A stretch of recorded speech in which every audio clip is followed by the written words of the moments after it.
बड़कम friends, central government ने armed forces special power act को Arunachal Pradesh and Nagaland के कुछ पार्ट्स में अनदर 6 मंथ के लिए एक्सटेंड कर दिया है। Armed forces special power act Indian armed forces को डिस्टर्ब्ड एरिया में पब्लिक ऑर्डर मेंटेन करने के लिए स्पेशल पावर्स प्रोवाइड करता है। इस एक्ट के अकॉर्डिंग किसी स्टेट या यूटी के पूरे एरिया या किसी पार्ट को सेंट्रल गवर्नमेंट या स्टेट के गवर्नर या फिर यूटी के एडमिनिस्ट्रेटर के द्वारा डिस्टर्ब्ड एरिया डिक्लेयर किया जा सकता है। इस एक्ट का ओरिजिन ब्रिटिश इंडिया से है। 1942 में क्विट इंडिया मूवमेंट के रेस्पॉन्स में Britishers armed forces special powers ordinance 1942 लाए। देन इंडिपेंडेंस के बाद 1958 में इस एक्ट को पहले ऑर्डिनेंस के रूप में लाया गया था, देन इसे एक्ट बनाया गया था। यानी कि इस एक्ट का पूरा टाइटल है armed forces special powers act 1958। सबसे पहले 1958 में ही इस एक्ट के अंतर्गत असम आया था। Currently armed forces special power act पूरे जम्मू कश्मीर में, असम के 8 डिस्ट्रिक्ट्स में, मणिपुर, अरुणाचल प्रदेश एंड नागालैंड के कुछ एरियाज में लागू है। अब इस एक्ट के रिगार्डिंग कुछ सवाल उठते हैं। पहला, ये एक्ट किस सिचुएशन में इन्वोक किया जाता है। सेकंड, ये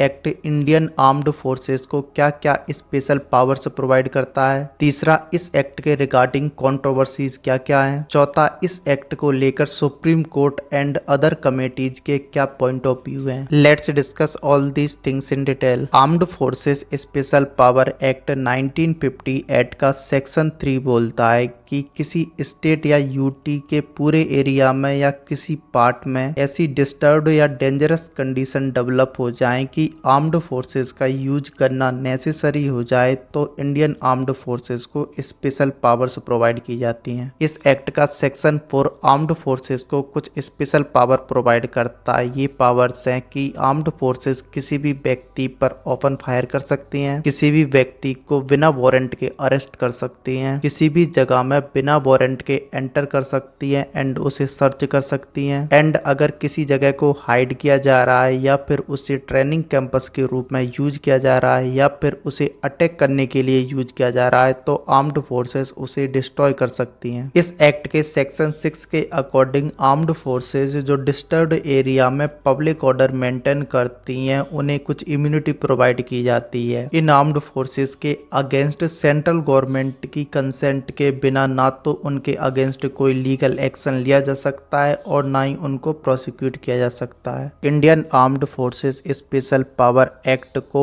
इंडियन आर्म्ड फोर्सेस के द्वारा डिस्टर्ब्ड एरिया में fake encounters and human rights violations के लिए क्रिटिसाइज किया जाता है। अब हम armed forces special power act पर कुछ कमेटीज के द्वारा दी गई रिकमेंडेशंस के बारे में जानेंगे। सेंट्रल गवर्नमेंट ने 2004 में नॉर्थ ईस्टर्न स्टेट्स में armed forces special power act के प्रोविजंस को रिव्यू करने के लिए 5 मेंबर की एक कमेटी सेटअप की, जिसे जस्टिस बीपी जीवन रेड्डी के द्वारा हेड किया गया था। इस कमेटी ने रिकमेंड किया कि armed forces special power act को रिपील कर देना चाहिए and appropriate provisions unlawful activities prevention act 1967, जिसे यूएपीए के नाम से जानते हैं, उसमें इंसर्ट कर देना चाहिए। And second, administrative reforms commission की 5th report on public order ने भी armed forces special power act को रिपील करने के लिए बोला, लेकिन 1998 में सुप्रीम कोर्ट ने Naga peoples movement of human rights versus union of India case में armed forces special power act 1958 की कॉन्स्टिट्यूशनलिटी को अपहेल्ड किया। मतलब सुप्रीम कोर्ट ने कहा कि armed forces special power act 1958 constitutionally valid है एंड ये फंडामेंटल राइट्स को वायलेट नहीं करता है।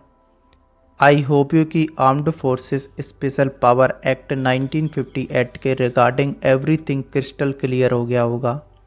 Thanks for watching this video.